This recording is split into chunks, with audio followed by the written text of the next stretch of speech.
there, everyone. Bobby D. And I am Erin with Inspire Hearts Fundraising. And here we are on the heart of the gala, our Valentines Day episode, celebrating 2 years of our podcast. Can you believe it, Erin? No, I can't believe that at all. Happy Valentine's Day. Happy Galentine's Day. Happy Palentine's Day. Happy celebrating Heart Day. All the things. And why did we create Inspire Hearts Fundraising in the first place? I think we got to talk a little bit about origin story here. Origin story. So Bobby and I both come from family backgrounds of auctioneers, both incredible mother auctioneers, which is not common at all. We make it seem common, but it's not common. And we also have Bobby's stepdad, and my grandfather. And our family was into auctions, and so we knew auctions. And then we got into fundraising auctions. We both created our own fundraising auction company. And mine's been open for 20 years this year. This is big years. This is a big year. So Star Benefit Auctions, founded 20 years ago. 20 years ago with the idea that fundraising auctions were a world that needed professional benefit auctioneers. They needed somebody to do that. And that was not a thing at the time. At the time, and I'll use my mom as a reference, she sold heavy machinery, and on the side, she did some fundraising. So I wanted to specialize in only fundraising auctions. I will tell you that my mom's story, this is good for you to understand, perspective-wise, is like 80s and 90s fundraising auctions. She thought she was magic because every time she was at a gala, she's like, I am just the world's best auctioneer because we raise millions of dollars when we sell, like we are selling a roll of toilet paper made by a kindergartner for $100,000. What is happening? And what we realized once the introduction of the paddle raise, things changed. Ooh, everything changed. Okay, so hold that 1 second. So Erin, Star Benefit Auctions, we founded in 2014, call to auction, because auction is action with you in it. Dad jokes, I know. So I came from the auction world as well, the automobile auction world. Woke up one day, I was like, wait a minute, not giving me the warm and fuzzies. Let's go do something that does. And working with nonprofits is that, like, this is my passion. This is our passion. We met many years ago, about 10 years ago at a conference. It was a fundraising auctioneer conference and stayed in connection with that. But then in 2017 is when we got together as partners in life and then partners in business, and we fell in love. We did, and we fell in love on the auction block. There's a song about that, and we were having conversations throughout this, and back to my story. The world changed. Everything changed because we realized with the introduction of the Fund a Need, paddle raise, special appeal, whatever you're calling it, cash call, paddles up, all the things. We realized that it wasn't about the auctioneer. Record scratch. Again, remember the background. All of our family is auctioneers. We are champion auctioneers. We love auctions. We have auction companies. Blasphemy. And here's mom saying, wait, it's not about the auction. What is it about? Oh, it's about philanthropy. That's right. It's not auctions. It's not transactional giving. And here we are, both champion auctioneers, multi-generational auctioneers, and we are now the preeminent experts. Well, so we opened a company saying, no, it's not about the auction. No. It's about the paddle raise. It is. It's all about the paddle raise. So our company, Inspire Hearts Fundraising, which is why we're here today, is paddle raise only events. Oh, dun, yes. dun, dun. Dun, dun, dun. We have to come up with a better name than that. You know, paddle raise only, cash call, fund the needs, special appeal. Special appeal. Special appeal is good. Because we do an appeal, we do an annual appeal. We understand the word appeal in the fundraising world, but this is a special moment. What about give from the heart paddle raise? Kind of that give from the heart, huh? Oh, you Valentine's Day little cherub, you. Yes. I mean, we are definitely, we do wear our hearts on our sleeves, obviously. Like if you can see that, I've got one. Oh, we're so cheesy. That's super cheesy for those of you that are listening. Erin and I each have a tattoo on our wrists of our microphone hands that we hold the microphone with when we're at fundraising events. And they have matching heart tattoos. Yes, and we're very, very cute. So anyways, moving on, talking about these paddle raise only events. Well, I want to just touch back to mom saying that she thought the toilet paper that was worth $100,000 was because she was an amazing auctioneer. What we realized is that it was an only opportunity for people to make the big donations that they wanted to make. So they would buy things for ridiculous amounts of money. Now, this would cause to more alcohol at events. It would cause to distance giving. It would cause to FOMO. It would also cause you to have buyer's remorse the next day. People feeling the feeling. I can't believe I just bought a roll of toilet paper. Alienate an entire audience minus the one person that makes a donation. Yeah, the rest of the group's like, well, I guess I'm not important. I can't give. Well, now Paddle Raise gives an opportunity for people to all feel included, all feel special. And those big donors still get to make their big mark and those big moments, but so does everybody else. And I'm going to say even a $100 donor is a big donor. Oh my gosh. Well, so there's been this evolution in the event world talking about, it's not transaction, it's about transformation. And now I mean, this will be our 6th year in business, and there are many more clients that are coming to us, organizations that are coming to us and asking us the question, do we have to have an auction? Or they figure they have to hire an auctioneer. Right. Oh, we need to get the fast talker. Well, it's not even about the fast talker. They just think they have to hire the auctioneer. And then they're like, well, we've hired this auctioneer. Are we supposed to have an auction? But we're not doing an auction. So do we hire an auctioneer? The answer is yes. You hire a professional in this. We happen to be auctioneers, but there are other people that are not auctioneers that do this as well. But it's about the fundraising mindset. It's more about being a benefit auction specialist, being a benefit auctioneer, a fundraising auctioneer, or just somebody, I think we call them fundraising hosts. I love that name. That's what we call ourselves, fundraising hosts of the event. So we, instead of emceeing the entire event, we're hosting and emceeing, although we do that too.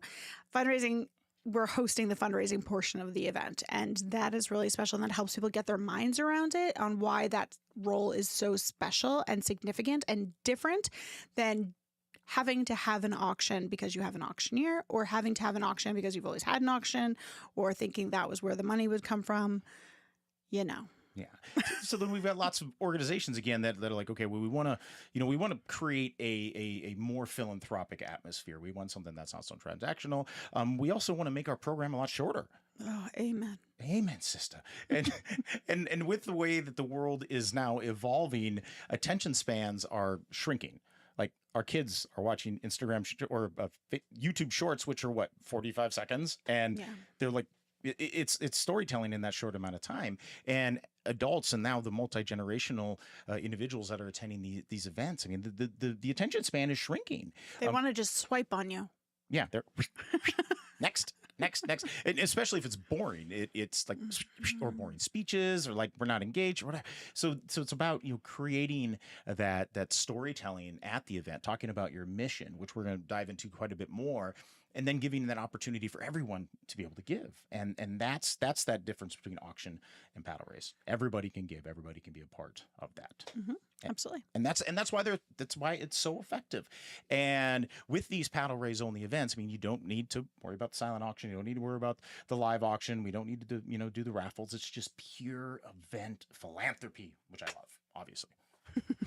So now, Aaron, we want to talk a little bit about the different, how you would say, motivations of donors that are at events and why they give. No, that wasn't my question, Bobby. What was your question? Why do people raise their paddles? Ooh, why do people raise their paddles? Like, that's it. Like, I think that's a really big thing to talk about. It's because you've just given one example by saying what is their motivation. So they're motivated, right? Yes. So they're motivated to raise their paddle, but they don't always just raise it because they're motivated. So I want you to talk about tell me about motivated person raising their paddle.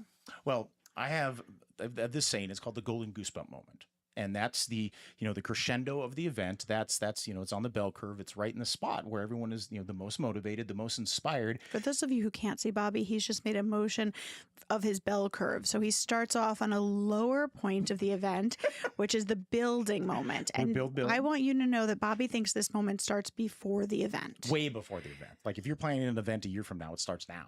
Yes. And all the communications, everything. Everything leads up. So communication, entrance into the event, cocktail hour, everything is leading up on the bell curve to where Bobby gets to the highest point, which is the golden goosebump moment, which is the pinnacle of this, again, this energy that's in the room where everyone, like they know, they're like, this is the time to take action. They're on the edge of their seats. They're like, what can I do to help to make an impact on this organization, on this mission, on these people that they're serving?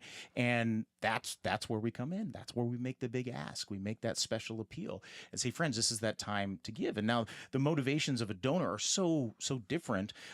Some people are giving for tax reasons. They like, here, I get a tax write-off. That's what everybody thinks, right? No, that's not why they only give. They're giving because it aligns with their, their legacy. It aligns with their morals, their culture. This is something that we believe in, and we want to be a part of this. So that's a lot of the motivation that many donors have to raise their paddle, because they're like, here, I want to make it. I want to make a difference on this mission.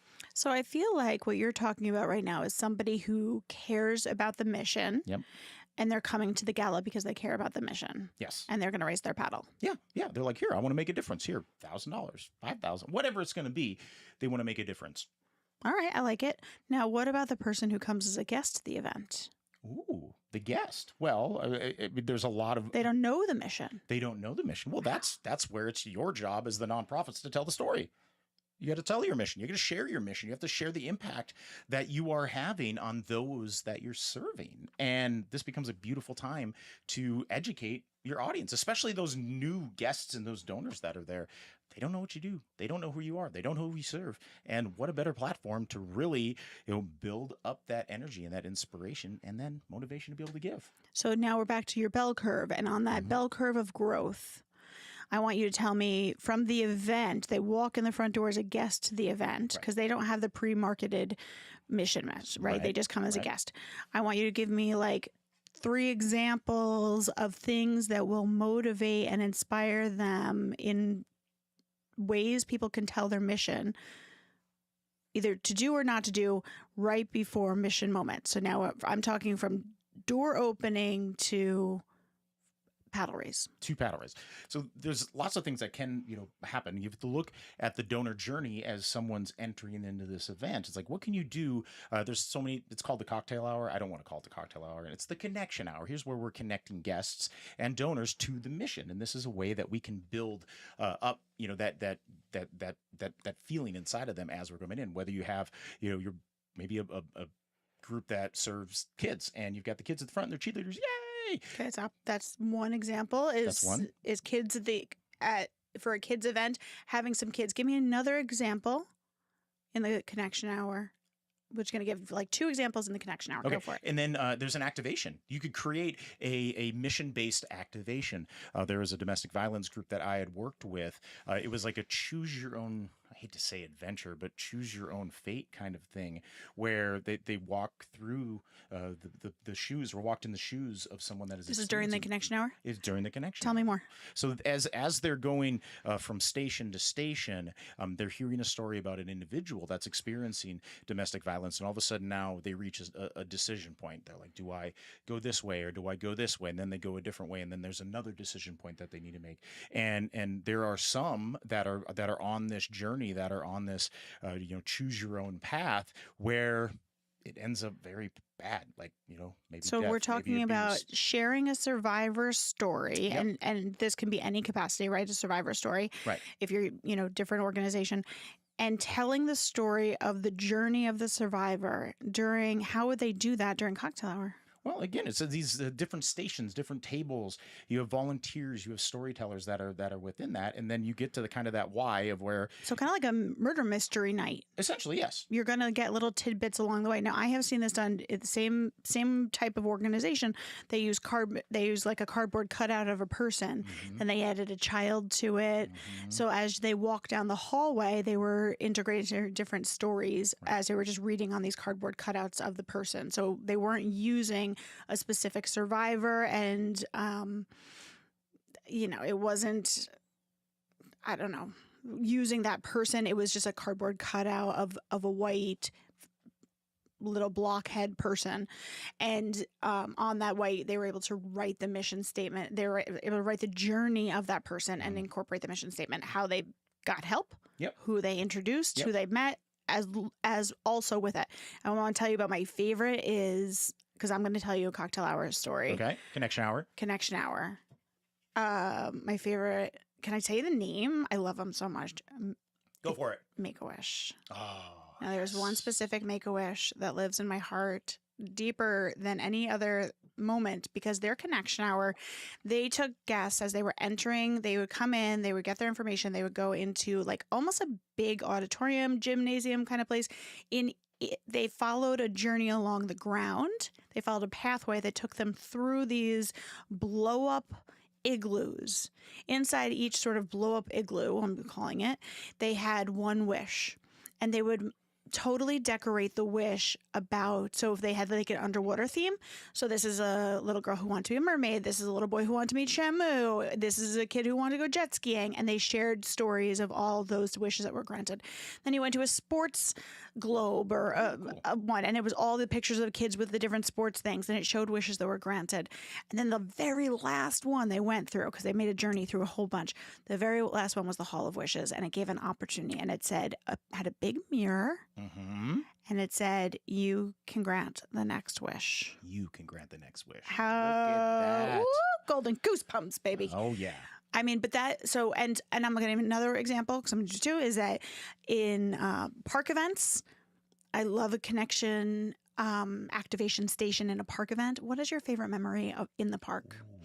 Just having them write that gets them into the mindset. So we have gotten our audience now into the mindset when they walk into the room. So if you came to as a guest, you are in the emotional activated space of the organization. So you have left your babysitter drama at home, and now you are starting to get wrapped up in the feels of the nonprofit. Yes, you're in this, what we call the heart space. And now you are, living through those that you're serving. You're walking a mile in their shoes and seeing how this organization is able to truly impact and change lives. And here we are. Now we're entering into the ballroom, or Tell me. the event space. Tell me, you're coming as a guest, Bobby. All right, so we're coming into the ballroom. We're coming into the event space. You really have to look at what that first impression is going to be.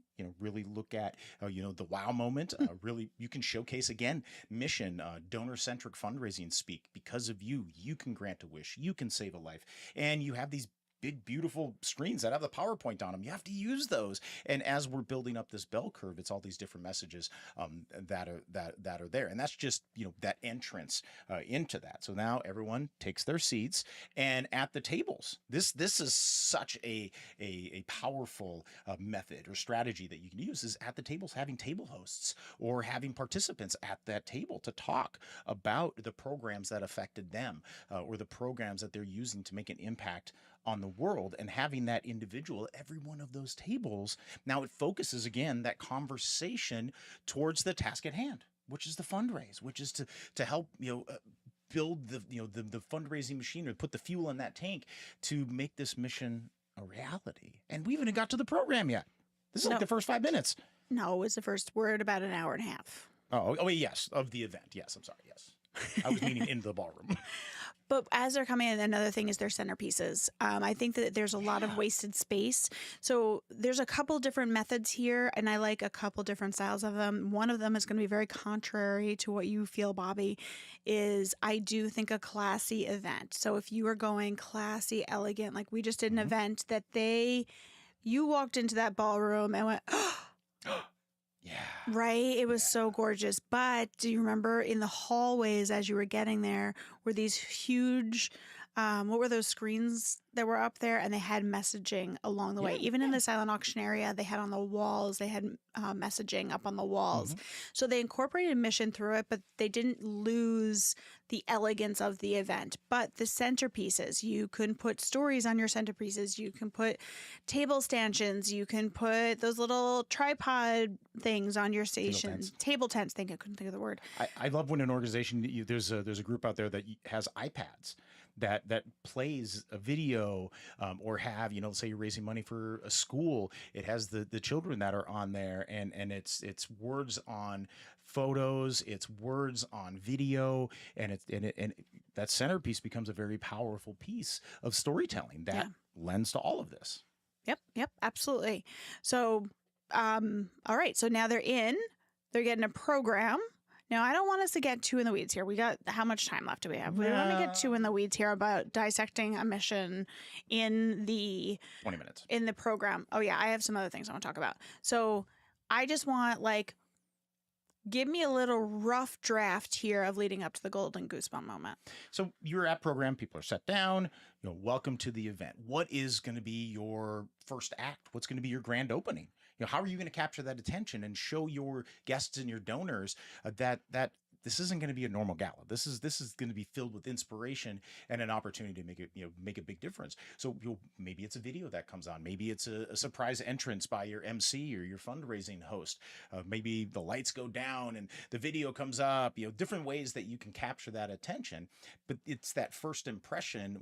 Whomever takes the stage is really going to set the tone. For that evening, and putting the focus at the task at hand. Again, we're not there to just talk about blah blah blah blah blah. We're there to talk about funding this mission. Set their expectations in that welcome.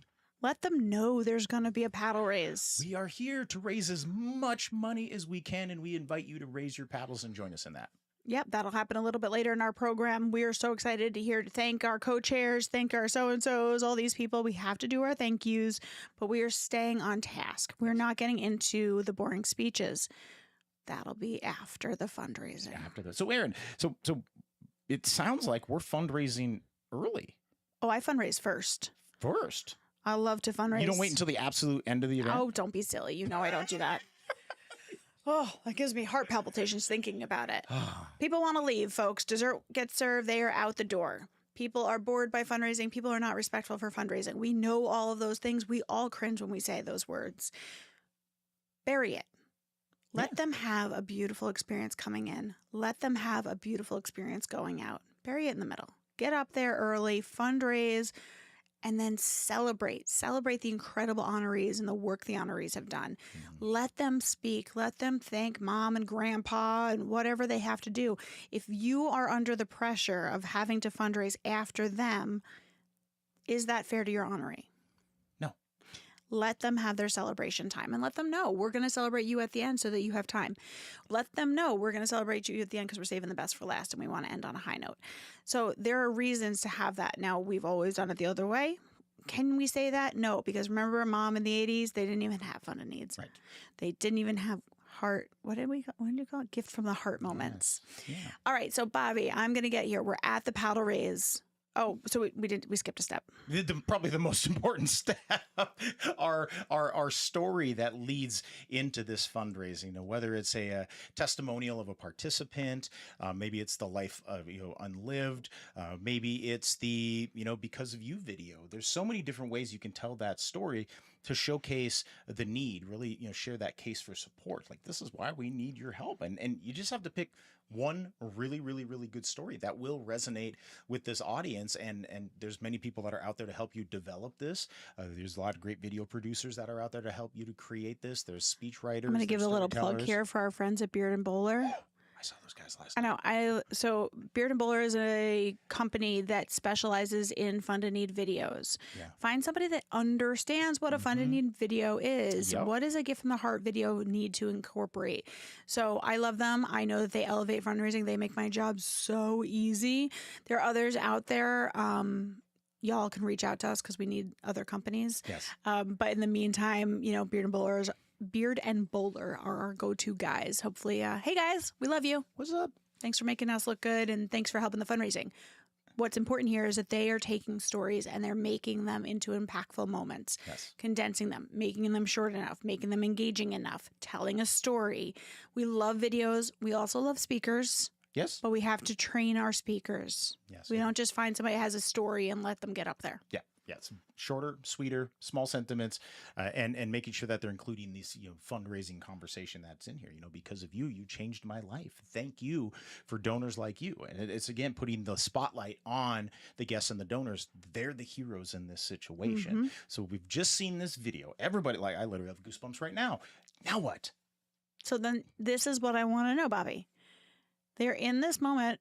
What makes somebody raise their paddle? What makes somebody raise their paddle? Well, you just told me one reason that people do. No, you told me two reasons that people raise their paddle. You told me that people love the mission they came, they're going to raise their paddle.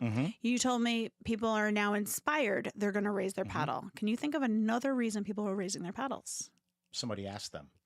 Ooh. Ooh, good job. Somebody asked. Like a direct ask. Like, friends, we invite you to raise that paddle at that level that's meaningful or that's inspirational for you. And people don't give unless they're asked, and you have to make that direct ask. I mean, there's so many events that I hear that it's a passive fundraising. If you'd like to grab your phone and make a donation, please click on the QR code or blah blah blah blah. It's passive. It's not. I mean, yes, it's a suggestion, but it's a call to action. Absolutely. That's exactly what it is. It's all right. So Bobby wants an ask, call to action. Here's one I have for you. Because they're smiling. Ooh. I know. Their hearts are just a flutter. They feel good. You are more likely to raise your paddle if you feel good. Yeah. Yeah. So right. I know we have just ripped their hearts out and they're crying, and I get that, but we're going to take that moment. We're going to cradle that moment, give space for that moment, feel the mission. Then we're going to come together and solve the problem. Right? And they're going to feel good doing it. Yes. So, Bobby, my strategy when we are doing this is sometimes we're high-fiving folks. Sometimes we're cheering. We want activation. We want excitement. It builds on energy. It keeps going. We often get the question, start high or start low.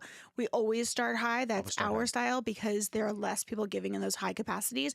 We want to end with everybody in the room having an opportunity to have given.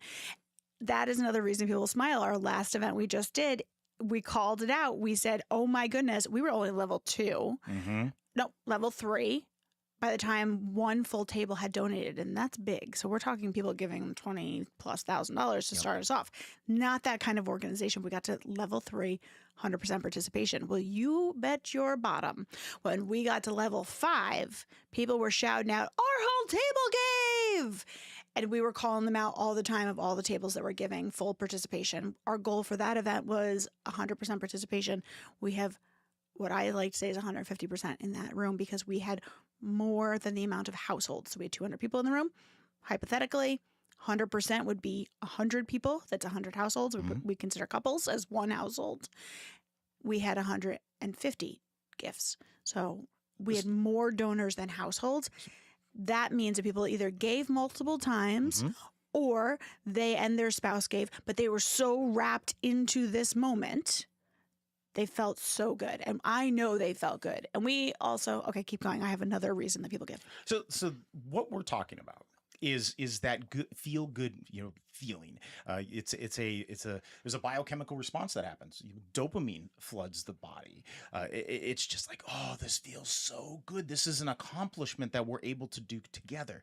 Here's a new term that I am going to be utilizing from now on. What that feeling and what that spirit in the room when it's a group of people coming together to do something amazing, to do something to impact the world, it's called collective effervescence. You're so cheesy. This is a true psychology term. It's called collective effervescence, where there is an energy in the room that everyone feels this, and they want to continue to enhance this. That's why live music works. That's why live sports works. It is that collective effervescence where everyone is able to feel everyone at the same time. You have just cut into my next reason people raise their paddles. What's the next reason for people raise their paddles, Erin? My next reason for people to raise their paddles is peer pressure. Oh, yeah. Peer pressure, son of a bitch. You see your friends raise their paddles, you raise your paddle too. Yes. Now, I'm not saying they are staring you down and saying if you don't raise your paddle, we can't celebrate 100% participation. But I am saying they're seeing their friends raise their paddles. They're seeing board members raise their paddles. I say it again. Raise your paddles. We have to get our board members raising their paddles. Even if they are giving at different times of the year, they have to activate. When they see leadership raising their paddles, when they see friends, when they see people they trust raising their paddles and supporting your organization, we see more paddles raised. This is the way. This is the way that we're giving. And what else they're seeing is they're seeing that joy. They're seeing that accomplishment across the table. Their friends are feeling this and they're like, I want to feel like that too. All right. Can you think of another reason people raise their paddles? Do you want me to go? I have a list in my head of reasons. Ready? Go. Tchotchkes. Tchotchkes? What? Tchotchkes? I just had to say for that word. Stuff? People will raise their paddles because they're getting a little hoo-hoo And I don't know what that could be. So our most recent event went so funny. They had magic wands. At the end, they had these little gold streamers. They were sort of somewhere between a magic wand and a cheerleading pom-pom. Yep. And they had lights and they were lighting up this space and they were cheering for each other. They loved it. So every time they raised their paddle, they got a thing. They get a blinky light, they get a candle, they get a special gift, they get a message, they get something that is part of that movement. That is, again, peer pressure, but keep going. Can I give you my favorite? It's also FOMO because they don't want to miss out on having the item. That's right. Especially if all their friends are walking around with magic wands and they're not walking around with a magic wand. My favorite tchotchke, or token of giving as we call it, is we had the Olympics very recently, the gold medal at a Boys and Girls Club event. They had Cute. these medals, and as people raised their paddle, they had kids that were out there, putting the ribbons, putting the gold medal on the donors because they were champions of giving, and everybody in that room wanted to be a champion. Mm-hmm. And the organization said, "How many gold medals should we get?"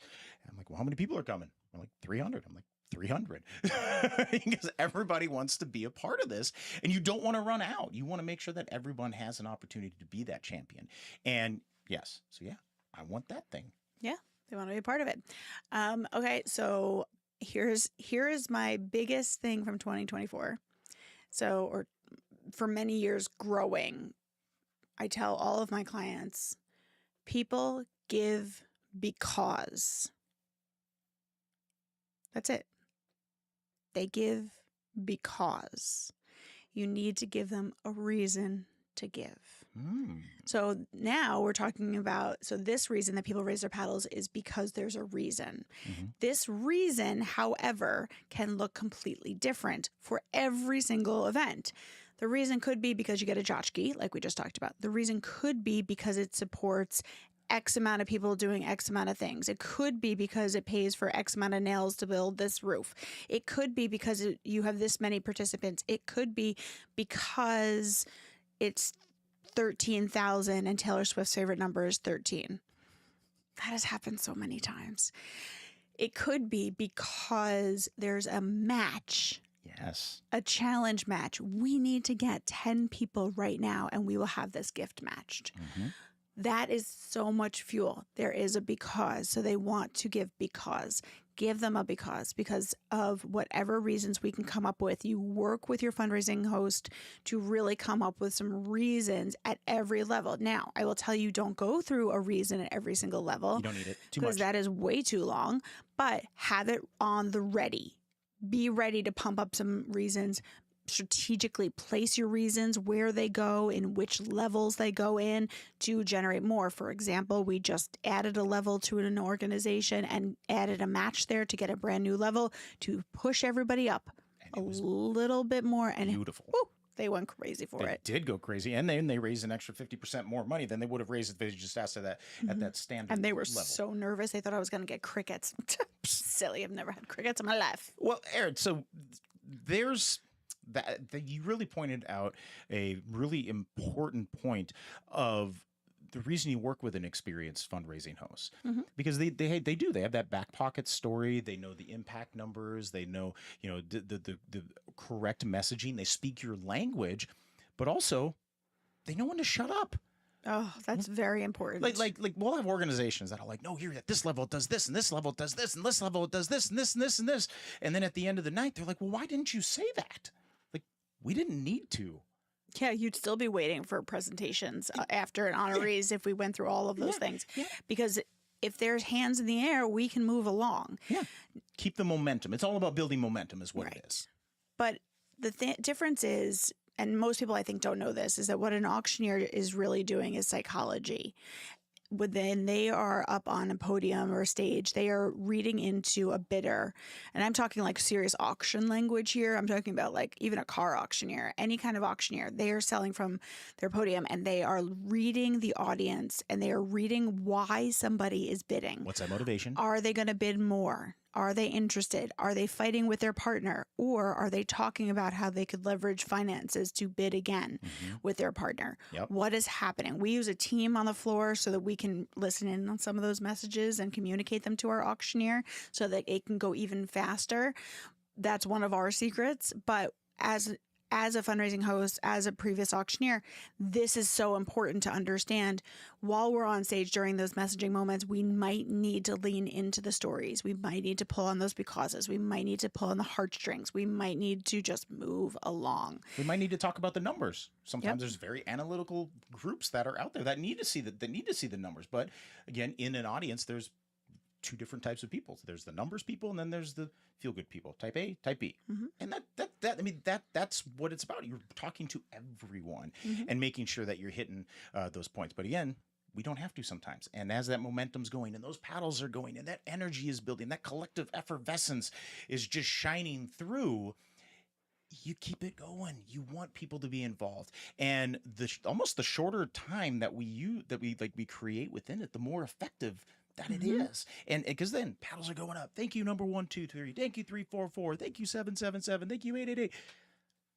Aaron, they're asking us, that was fun. Why do we have to use paddles? Well, what? No, that's not a question. I was in the middle. I had a question here. Why do they raise paddles? So we're going to say why. Okay, I will quickly say why we use paddles: to make it quicker, more efficient, and to encourage all of the things I said before: peer pressure, excitement, mission, want to be part of a thing, FOMO, tchotchke recognition. Doesn't need Wi-Fi.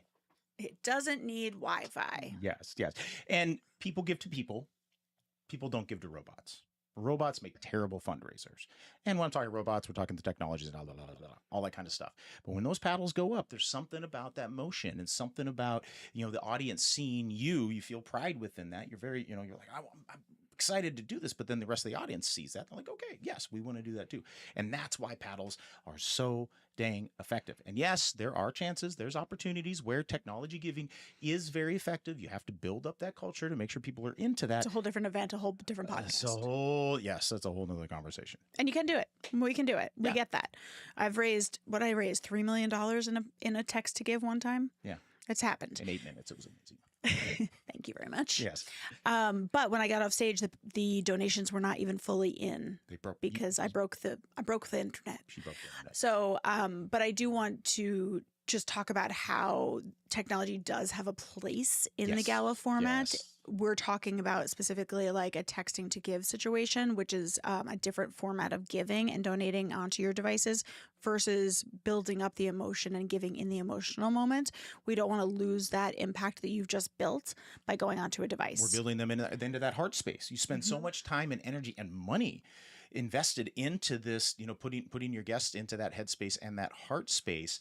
The last thing you want to do is say, all right, friends, now grab your phones. Right. And then what happens when we see our phones? Yeah. Notifications. I have notifications now. You have the babysitter. There's a dentist appointment for the kids tomorrow, by the way. It's today. Oh. Good job, honey. Do you have any other reasons that people raise their paddles? Oh, this is so good. This is Stump the Bobby game. And there's an incentive. Like we talked about the match already, but maybe there's an incentive to be able to give. Sometimes at a certain level. My favorite is date night for a year at a local restaurant. You have lost me. All those words came out, but they didn't make sense. Huh?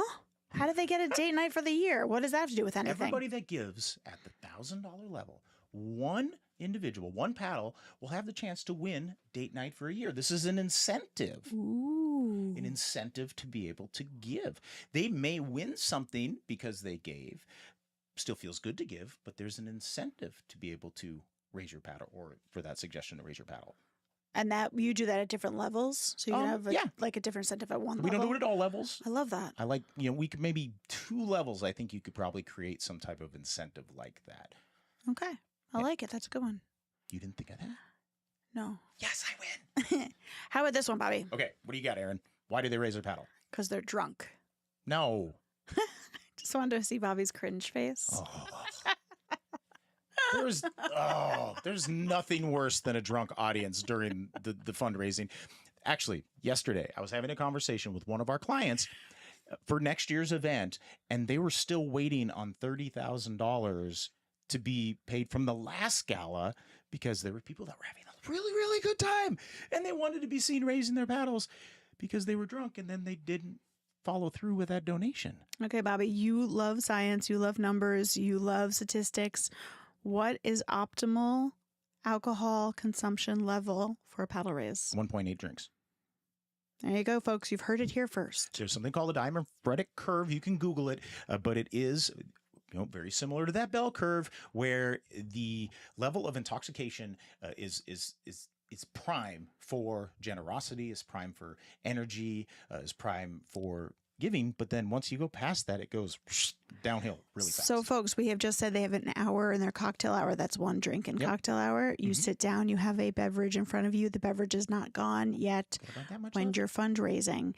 Once you get past that into drink 2 or 3, hearing goes. Yes, that's right. Hearing goes, focus goes. Kindness goes, respect goes. Right. So, yeah, they might make a paddle gift, but don't rely on that money and don't rely on not scaring them away. You don't need to get them drunk.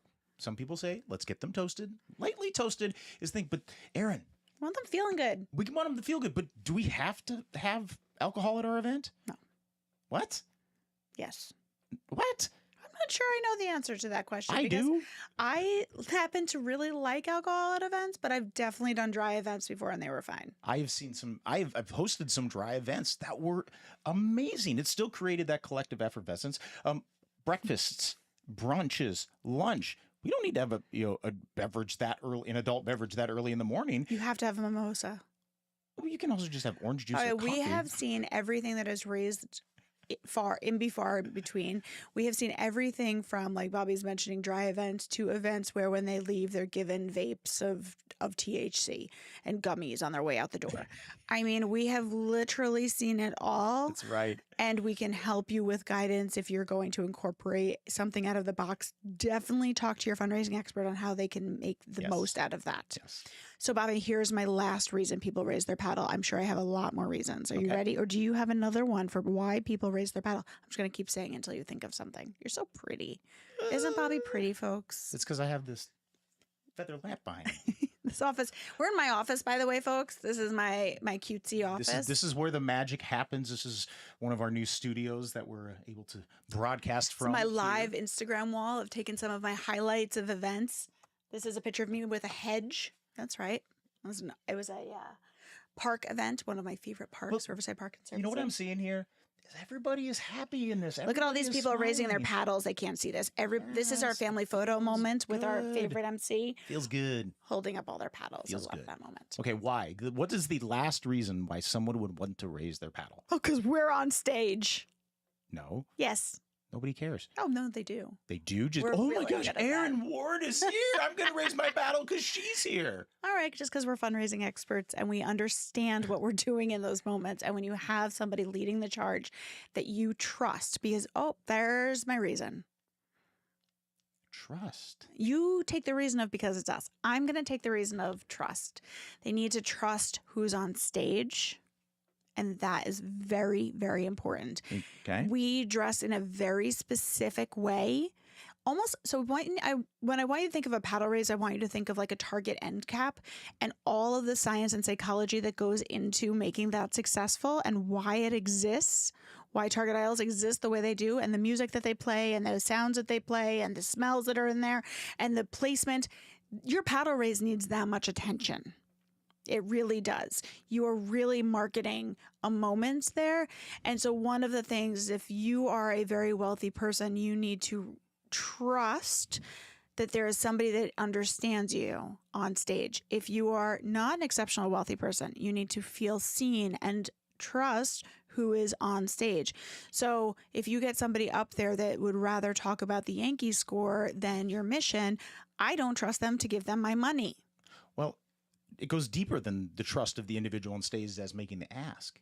It's the trust in the organization. The more donors trust the organization and they trust the leadership, True, the more they're willing to give.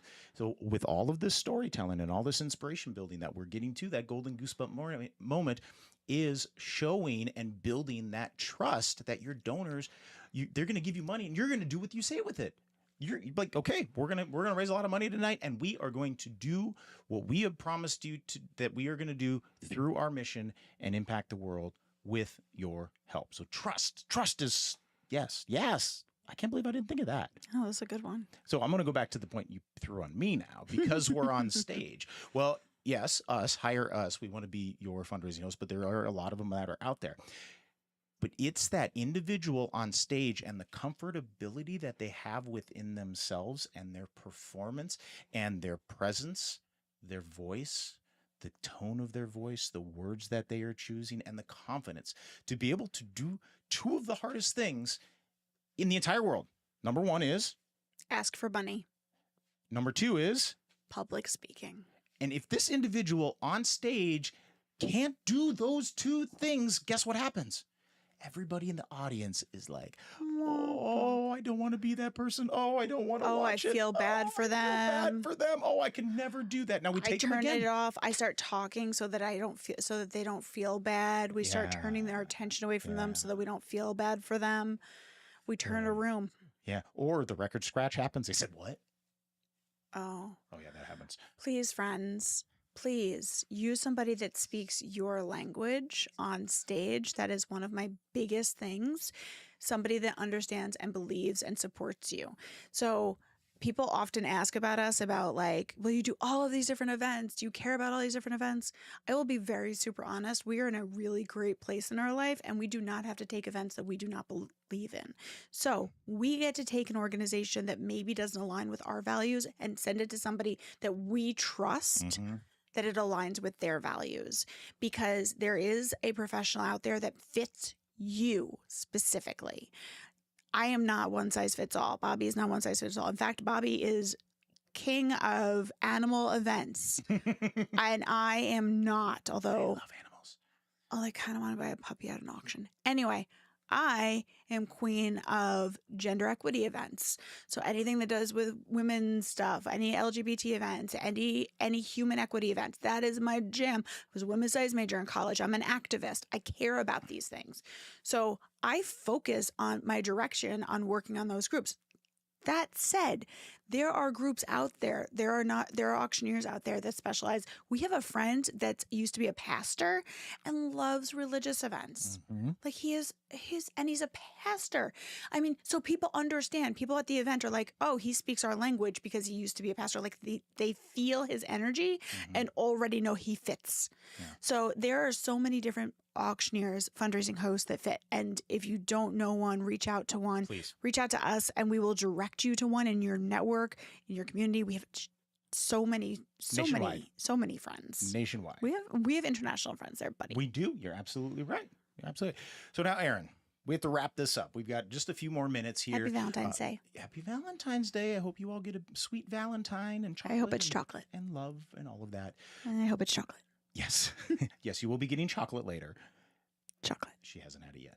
Soon. Very soon. And lots of loving. So with this. Chocolate. With this give from the heart and paddle raise only style event.